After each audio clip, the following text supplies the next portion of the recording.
The impact arrived before Ruth Avery's mind could even register the motion. A sharp, stinging blow, the flat of a hand searing her cheek. She reeled, one hand slamming onto the rough wooden table, her sole anchor against the sudden tilt of the world. The metallic tang of blood mixed with the sharp, cold taste of fear. Yet no sound escaped her throat. A scream, she knew, was always fuel to the fire. Her stepmother's breath, frigid and close, hissed against the back of her neck, a silent, cruel countdown to the next lash. Ruth fixated on the cracked floorboards, her shoulders drawn tight, her muscles braced for the inevitable hit. A silent, desperate prayer slipped out, unheard and unanswered. The hand raised again. This time, however, a sound interrupted the violence, a stranger's voice, deep and unknown. Why was he here? Why her? Why now? Martha Avery snarled, shunting Ruth towards the doorframe. The girl stumbled, catching herself, her fingers white and shaking. She could feel the air recoil as her stepmother began the arc of the swing, and she squeezed her eyes shut, waiting for the pain that never came. A hand, large, solid, and utterly foreign, clamped around Martha's upraised wrist, arresting its motion mid-air. The sudden stillness was deafening. Ruth dared to open her eyes and saw him. A man, tall and broad, the road dust clinging to his boots. He possessed a terrifying, quiet calm. He hadn't shouted. He hadn't recoiled. He simply stood, holding Martha's arm with the contained power of a man who had nothing to prove. "Enough," he stated. Martha wrenched her hand back, her features contorting with fury. "Who the hell are you? This is my house. The girl obeys me." The man ignored her, his eyes locking onto Ruth. Ruth recoiled further, scrambling to widen the gap between herself and the combatants. Her cheek throbbed. Her heart hammered against her ribs. She was caught between an impulse to flee and a primal need to freeze. Slowly, the man turned his head back to Martha. His voice remained level, yet edged with steel. "Don't touch her again." Martha let out a harsh, barking sound that was void of humor. "She's my problem. Unless you're planning on taking her off my hands for good, you need to ride on." He reached into his waistcoat, drew out a thick, worn leather billfold, flipped it open, and said 4 words that shattered Ruth's reality. "Name your price. I'll take her." Ruth stared, her breath caught tight in her lungs. This was a nightmare, a delusion. People didn't purchase other people, not here, not now. Yet he stood unshaken, waiting for a figure. Martha's eyes narrowed, then widened, then finally gleamed with avarice. "You're serious?" He gave a small, resolute shake of his head. "I am." "No," Ruth whispered, her voice failing. "I'm not property to be bought." For the first time, his gaze settled directly on her, his voice softening to an unexpected, gentle rumble. "You are not." Then he turned back to the stepmother. "But she isn't safe here, and we both know it." Martha folded her arms, though her attention remained glued to the wallet. "She's lazy, worthless, nothing but a burden." The man didn't engage the bait.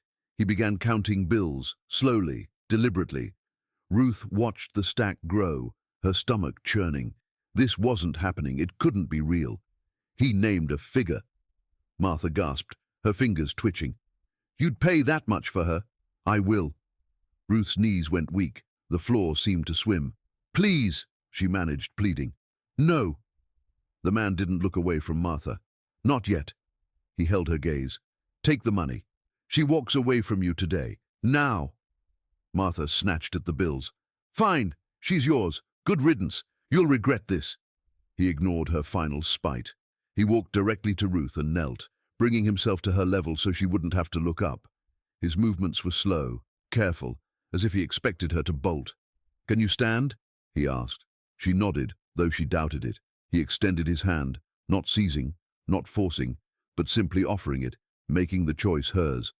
After a hesitant moment, she placed her small hand in his. He lifted her, gentle as if she were made of glass. "Gather your things," he murmured. "We leave now." Ruth looked toward the small cabin, the structure that had housed more pain than solace. Her heart pounded, her breath hitched, her limbs felt weighted. Leaving meant stepping into the abyss of the unknown. Staying meant the certainty of repeated hurt. She took a breath, then another, and turned toward the dark doorway. She pushed the door open, the familiar scent of wood smoke and old dust wrapping around her, a memory she yearned to shed. Her legs felt unsteady as she ascended the small ladder to the sleeping loft. The room was unchanged, low ceiling, thin cot, a single cracked window, but tonight it felt like a prison she was about to escape. She secured her mother's hairbrush from beneath the pillow. She neatly folded her single spare dress.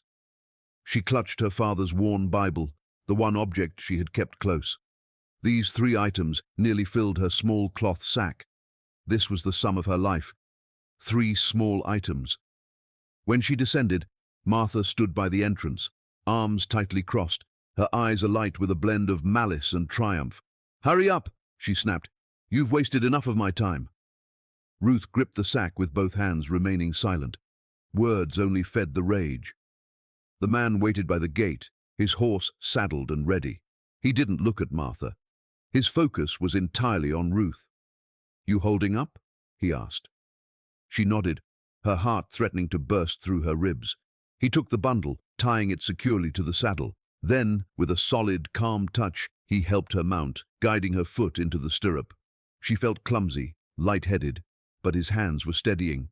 Once she was seated, he mounted behind her. His arms came around her to take the reins, but he left a careful distance, not close enough to alarm her, allowing her space to breathe. "Let's go," he said quietly. Martha stepped forward. "Don't bother bringing her back. I won't take her." Her voice was sharp as broken glass. The man didn't offer a reply. He nudged the horse forward, and Ruth felt the ground retreat beneath them. They moved away from the cabin. She dared not look back. To turn around would be to risk the weight of the past crushing her. The steady rhythm of the horse filled the silence. Ruth clutched the saddle horn, her knuckles white. She was acutely aware of the man behind her, solid, warm, controlled. He didn't pressure her to speak or ask prying questions. He simply rode, a figure of quiet assurance, guiding her towards safety. After several minutes, her voice returned, a fragile whisper. "Why did you do that?" He drew a slow breath before speaking. "Some people," he said, his voice low and gentle, "only recognize one language, money. I used the tool that worked." He paused. "But I didn't buy you. I simply got you clear of her. That is all." Ruth stared at the empty road ahead. "You don't know me." "No," he agreed. "But I saw enough." Her throat tightened. She looked down at her shaking hands, from shock, from terror, from the sheer weight of it all. "What happens now?" "We ride to town," he said. "We see the judge. We formalize your employment with me. Then you decide what you want next." She blinked. "Work? A job?" He clarified. "Not ownership. You'll earn a proper wage, room and board, and the freedom to walk away any time you choose." Ruth let out a slow, shaky breath. A job, a wage, a choice. Words she hadn't spoken in years. "What kind of work?" she asked. "Kitchen, house, garden," he listed. "Maybe help with the ledgers if you have some schooling." "My father taught me," she murmured. "He said learning was important." "He was right," the man agreed. They rode in silence for a time. The air was dry. The path stretched into infinity. "What's your name?" Ruth asked softly. "Reed," he replied. "Cal Reed. Most folks just call me Cal." She repeated it quietly. "Cal. And you're Ruth Avery?" She nodded. He clicked his tongue to guide the horse over a rut. "You should rest a bit if you can. We have a distance yet." Ruth couldn't rest. Fear kept her eyes wide, convinced that to close them was to return to the cabin. She kept her gaze fixed forward, watching the road unwind like a line she could not cross alone. After an hour, Cal slowed the horse. "We'll stop here." He helped her dismount first. Her legs nearly failed her, but he held her steady until she found her equilibrium. "You need water," he said. "Sit for a moment." Ruth sank onto a fallen log by the stream. Cal led the horse to the water and returned with a tin cup. He presented it to her without a word. She drank slowly, the cool liquid soothing her parched throat. She hadn't realized her profound thirst. "You can breathe here," he told her. Something in his quiet tone made the tension in her chest ease. She didn't know why she trusted him, only that in this moment she wasn't afraid of him. She was afraid of everything else, but not Cal. Cal observed her with care, neither judging nor urging. "When we reach town," he said, "the judge will ask if this is your choice, if you want a different life. You don't have to stay with me, but you will never go back to her. Not ever." The words struck deep. Not ever. Tears pricked the back of Ruth's eyes. No one had ever offered her a shield like that. No one had ever drawn a line around her safety. "Thank you," she whispered. He shook his head once. "Don't thank me yet. The road is still long." He turned to the horse, adjusting the stirrup. Ruth watched his calm, deliberate movements, and for the first time in what felt like a lifetime, a fragile, tiny emotion blossomed inside her. A beginning, a spark, something like hope. "Let's move on," Cal said. Ruth stood, her legs still trembling, but she remained upright. They mounted again, the road beckoning, the future hazy, and the first true question of her new life whispering in her heart. What comes next? The small town of Red Hollow stirred slowly to life as Cal and Ruth rode into it. Shopkeepers emerged, sweeping dust from their stoops. The blacksmith lifted his hammer in a casual greeting to Cal, then his eyes lingered on Ruth with quiet curiosity. In a small town, everything was noted, especially what defied the routine. Ruth sat tall on the saddle, determined not to betray her anxiety. Every passing gaze felt like a heavy weight. She kept her hands tightly folded on the saddle horn to conceal their tremor. Cal guided the bay horse to the small wooden courthouse. "Judge Rowan should be in today," he informed her. "He visits twice a month." Ruth nodded, still hesitant to use her voice. Cal dismounted first, then steadied her as she slid to the ground. His hands were firm, reliable, and warm, and he released her the moment she was balanced. He seemed to know exactly what she needed, without being told. Inside, the courthouse smelled of aged paper and dry wood. Judge Rowan, sitting behind a desk cluttered with ink pots, pushed his spectacles up as he observed them both. "You Mitchell?" he asked Cal. "Reed," Cal corrected gently. "Cal Reed. I require employment papers for Miss Avery." The judge rubbed his jaw. "Employment for the girl?" "Yes, sir. A 6-month agreement.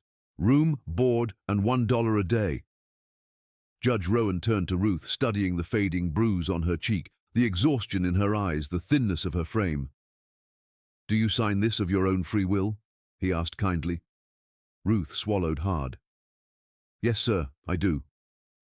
"No coercion?" "No, sir." He nodded and began to write, his pen scratching across the paper.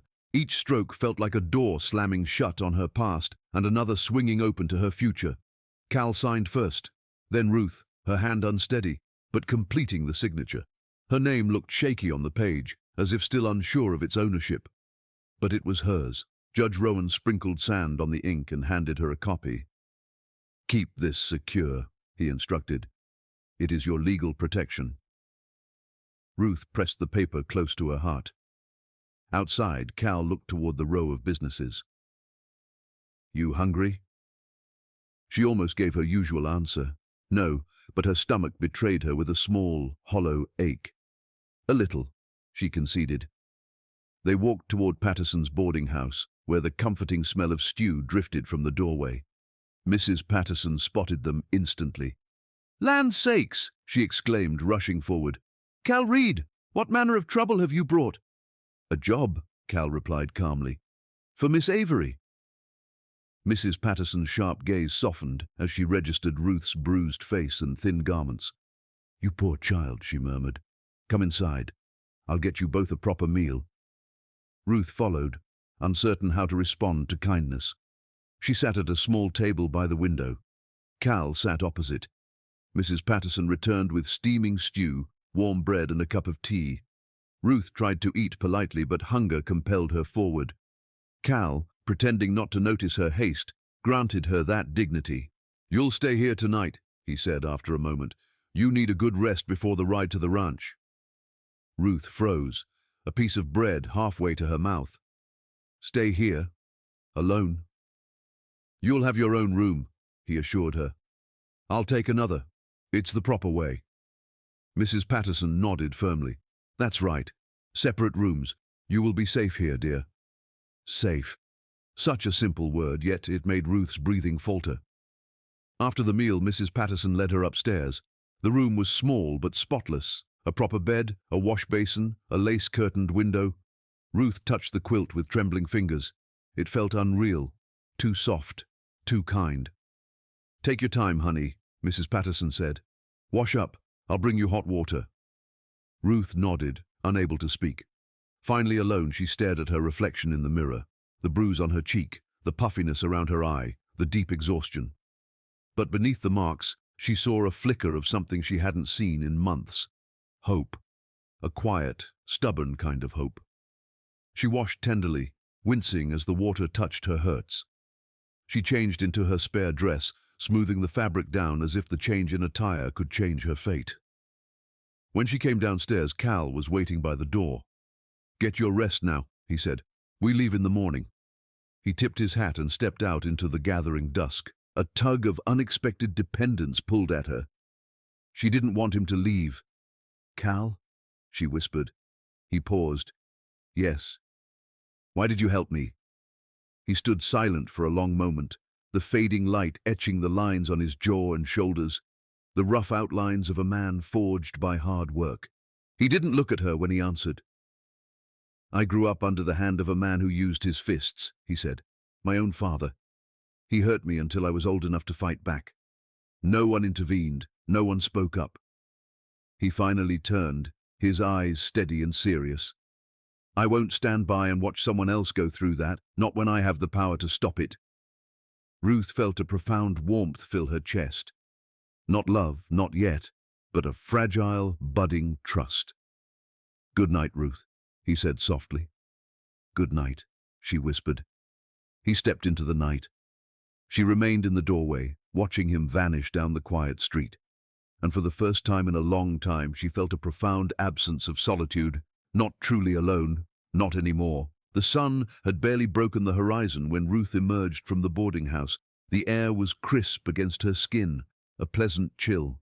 She pulled her shawl closer and scanned for Cal. He was by the hitching post, tightening the cinch on his bay horse. Seeing her, he gave a brief nod. Sleep well? He asked. Ruth nodded. She couldn't articulate that it was the first truly peaceful sleep she'd had in years. A real bed, a bolted door, no shadow of rising anger. She'd woken twice from habit, anticipating the old fear, but each time found herself in the quiet, empty room, releasing a breath she hadn't known she was holding. Cal offered his hand to help her mount. She took it after only a second's hesitation. His grip was firm and steady. You'll be all right, he assured her. She settled into the saddle, and he mounted behind her, maintaining that respectful space. They rode out of town in silence. The road ahead was long and dusty. Ruth watched the world awaken around them, a rancher moving stock, a woman hanging washing, a small barefoot boy running. They were simple, ordinary sights, yet they seemed alien, as if she were emerging from a darkened room, and her eyes were slowly adjusting to the light. After some time, Cal spoke. We'll be at the ranch by noon. It's quiet country, not many neighbors. You'll have space to breathe. Ruth tightened her hands on the saddle horn. Will people ask questions? Some, he replied. They always do. But they'll lose interest fast enough. He paused. And I won't let anyone bother you. The promise of protection sent a familiar warmth through her chest, a sense of safety she still distrusted, but desperately wanted to believe. Around midday, they reached Willow Bend Ranch, Cal's small, self-built home nestled among tall cottonwoods, a corral beside it. 2 horses grazed idly. A dog rushed up, barking until he saw Ruth. Then his tail began to wag, and he circled her legs. That's Duke, Cal said. He'll guard you quicker than I can. Ruth bent and stroked the dog's head. Duke leaned into her touch as if she were an old friend. Cal untied her sack and handed it to her. This is your home now, he stated, for as long as you choose to stay. Ruth looked at the cabin, the porch, the peaceful yard. Home.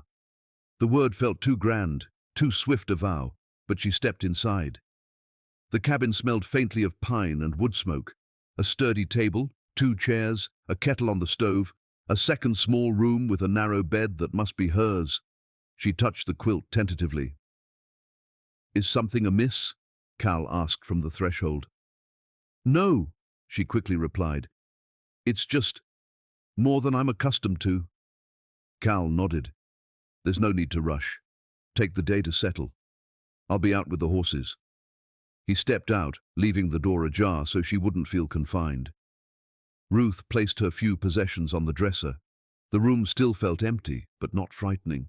She sat on the bed, letting the silence envelop her. Later, she ventured outside.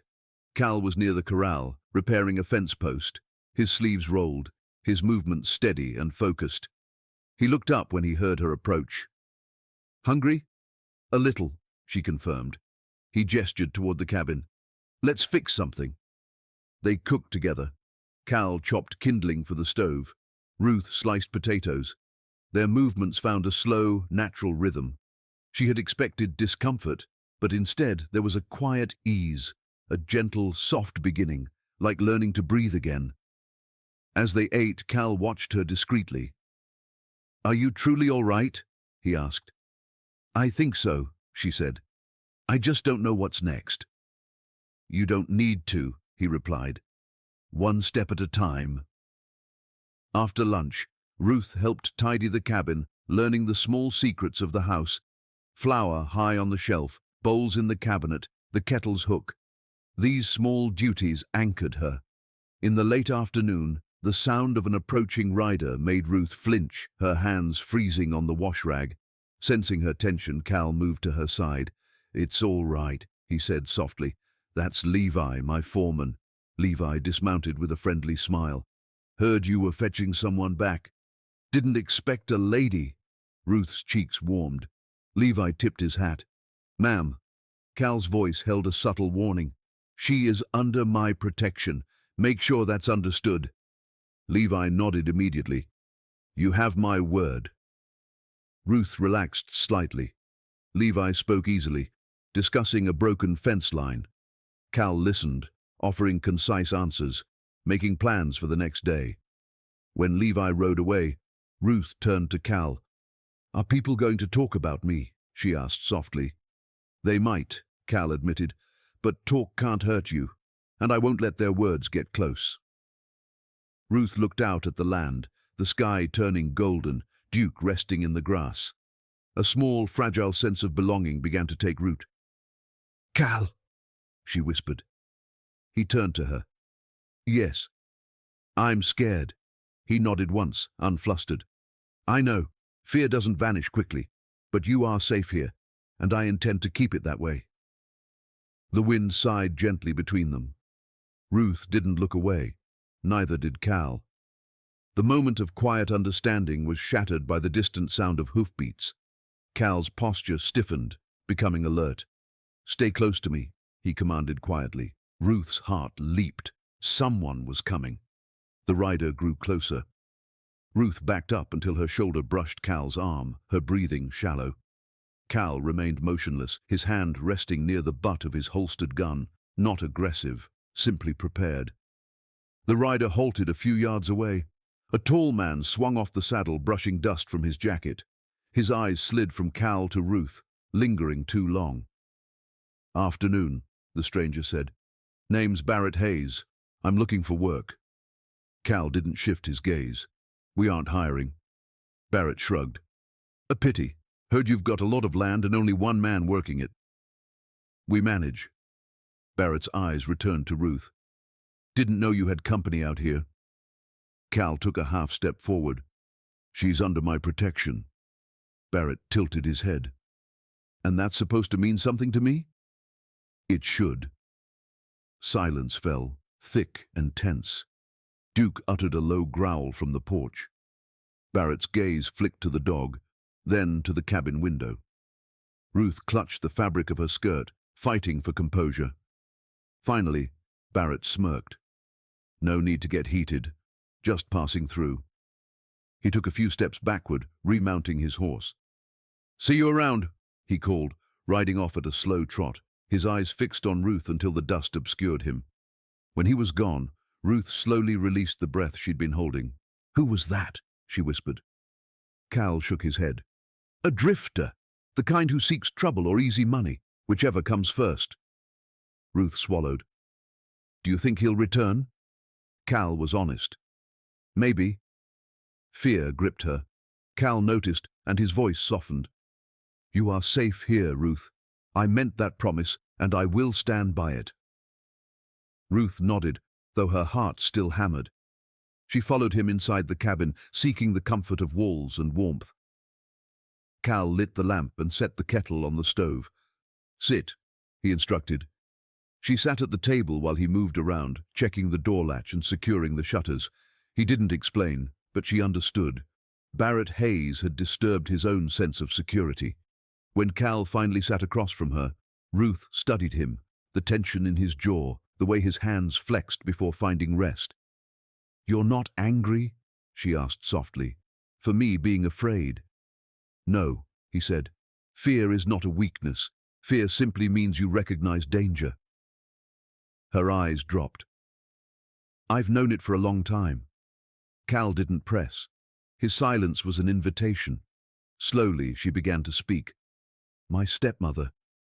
She wasn't always so cruel. Not at first. But after Papa died, everything turned to punishment. Every small mistake, a reason for a shout or a hit. Her voice trembled. She once made me sleep outside in the cold because I spilled tea. Cal's grip tightened around his cup. That was not your fault. Everything was my fault, Ruth whispered. He leaned forward slightly. She was wrong. The quiet between them became warm, filled with unspoken understanding. Ruth watched the lamplight flicker on.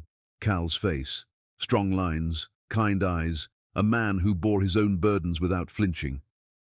You said your father hurt you, she reminded him. Cal stared into the flame before replying. Yes, until I was old enough to stop him. Were you afraid? Every day, he said simply. Ruth drew a sharp breath. Then how did you move past it? I didn't, he admitted. Not entirely, but I learned something important. He met her gaze. You don't heal by pretending the hurt didn't happen. You heal by finding a place that no longer feels like that hurt. Tears pricked Ruth's eyes. She fought them back. Is this place that for you? Cal considered the question for a long moment. Then he nodded. Yes, and it can be that for you too. The kettle began to whistle softly. Ruth remained still. Cal stood and poured 2 cups of tea, the steam rising gently. He set one before her. She wrapped her hands around the warmth. Thank you, she whispered. You don't owe me thanks, he replied. She looked up, her voice shaky. I wasn't thanking you for saving me. I was thanking you for seeing me. Cal held her gaze for a long moment. I see you, Ruth, he said quietly. More than you think. Her heart fluttered, not from fear, but from something softer, something she wasn't ready to name.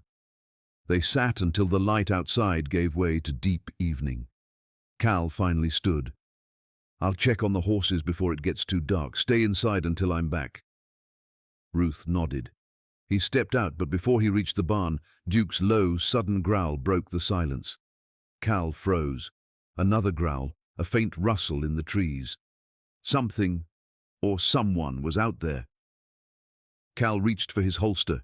Ruth stood in the doorway, a tidal wave of fear sweeping over her. Cal, she breathed. He didn't look back. Get inside, he ordered. She couldn't move.